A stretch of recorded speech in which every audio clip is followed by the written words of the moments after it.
السلام علیکم ورحمت الله. ستاسو ورور ستاسو قربا ذبیح الله همدرد ستاسو په درانه حضور کې حاضر دی.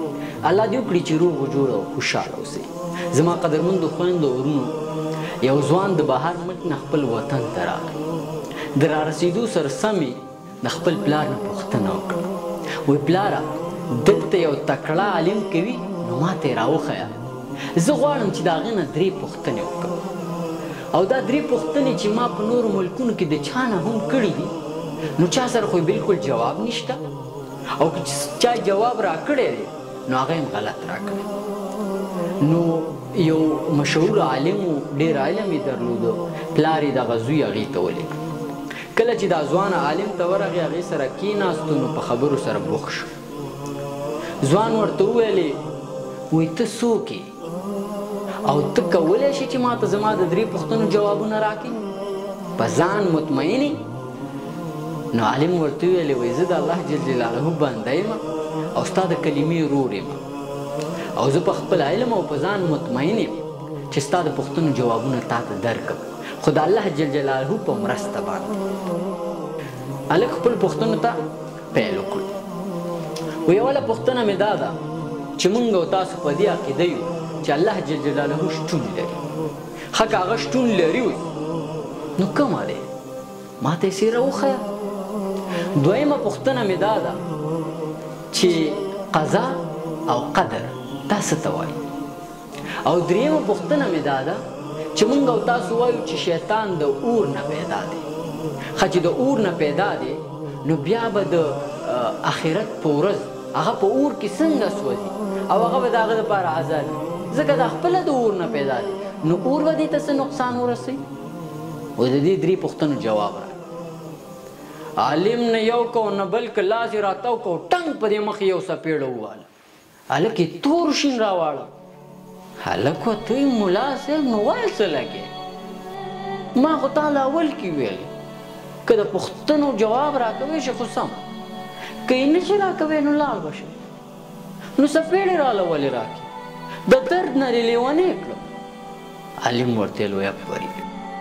وایي ځوانه خفه نه شي، او زه تا نه خفه نه یم، تا کومه بده خبره نه ده کړې، خو تاله مې چې دا څپېړه درکړه نو دا څپېړه ستا د 3 واړو سوالونو جواب دی، او په دې څپېړه کې موجود دي ستا جوابونه.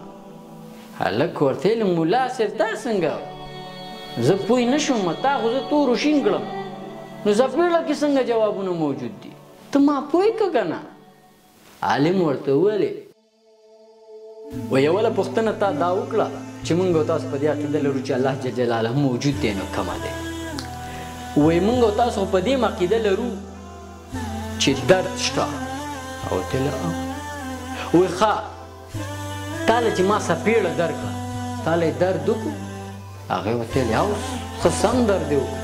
وایي ښه درد کومه دی ما ته یې وښیه. ځوان ورته ویل نو درد تا ته څنګه وښیه؟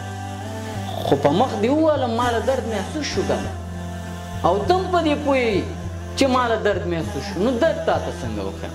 نو هغه ورته ویلې څنګه چې ته ما ته درد نشي ښودلی خو په دې عقیده لرئ چې درد شته، همداسې موږ او تاسو په دې عقیده لرو چې الله جل جلاله موجود دی، موږ یې په قدرتونو او نعمتونو پېژنو خو ښودلی نه شو. دا د شو یو جواب. دویم جواب دې په دې څپېړه کې موجود دی. تا وویلې چې قضا او قدر څه ته وایي. وایي ته ما ته دا ووایه آیا تا خوب لیدلی و چې ته به ما ته راځې او زه به تا ته څپېړه درکړم؟ ځوان ورته ویل نه. وایي ښه تا ته دا معلومات و چې ته به ما سره مخ کېږې او زه به تا له څپېړه درکړم؟ وایي نه. وایي همدې ته وایي قضا او قدر. څه چې په تقدیر کې لیکل شوي وي همهغه به انسان سره کېږي، هغه د هغې نه خبر نه دی او نه هغه معلومولی شي. نو چې څنګه تا ته معلوم نه و زه به یې تا ته څه وښیم. څه چې د تقدیر کې هماغه به کېږي. دا د شو دویم جواب. دریم تا پوښتنه وکړه چې شیطان د اور نه پیدا دی نو د آخرت په ورځ به په اور څنګه سوځول کېږي او دې ته به عذاب او درد محسوسېږي. وایي ته ما په څه شي ووالې؟ وایي په لاس. وایي په کوم ځای مې ووالې؟ وایي په مخ. وایي تاله یې درد وکړو؟ وایي ویې کړو. وایي زما لاس د څه شي نه جوړ دی؟ وایي د خاورې نه. وایي ستا مخ د څه شي نه جوړ دی؟ وایي د الله په قدرت د خاورې نه.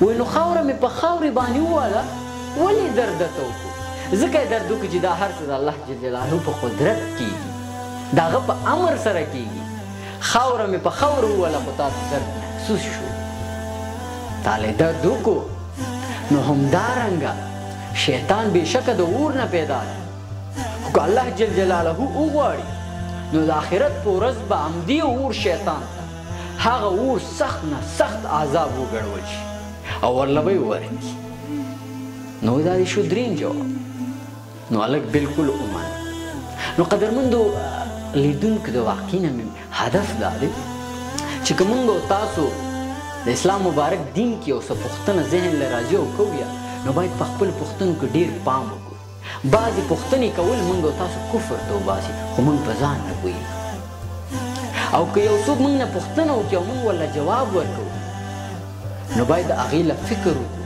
بعضې خلک یې د ځانه داسې شروع شي داسې جواب به درله درکړي تا له به قناعت درکړي خو هغه جواب ته هم کفر ته وباسي او خپله به هم کفر ته پسې وتړي باید په سوال او جواب کې او بیا په اسلام مقدس دین کې یا د هغې په اړه نو په دې کې ډېر فکر وکړو که ویډیو مو خوښه شوي خپل نظر راځه په کمنټ کې شریک کړئ او د فن او مقصد لپاره نور ملګرو سره شریکه کړئ تر بلې ویډیو مو په الله سپارم الله مو مل شه